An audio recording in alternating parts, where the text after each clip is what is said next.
So the first thing we're going to do is make the spice mix. I like to do this in kind of one piece so that I'm not rummaging around in my spice cabinet while things are cooking. So I'm gonna start with some ground cumin.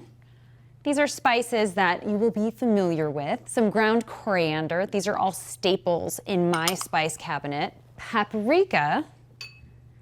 Then we have Garam Masala. This might be new to you. This is a blend of spices, much like a curry, but it has a more robust flavor due to the addition of often cinnamon and cloves. We're also going to use curry powder. Curry powder is a bit more mild. It's got the turmeric, the fenugreek, the cumin, and the combination of those two, it's gonna give this tikka masala so much flavor. I'm also going to add a little bit of cayenne, just a little bit of heat. And then I have one of my favorite spices, some cardamom pods. So cardamom comes like this, and you can buy the little pods. And all I'm going to do is just use the back of my knife and just crack the pods, because the seeds are located inside those pods, and that's where the flavor is.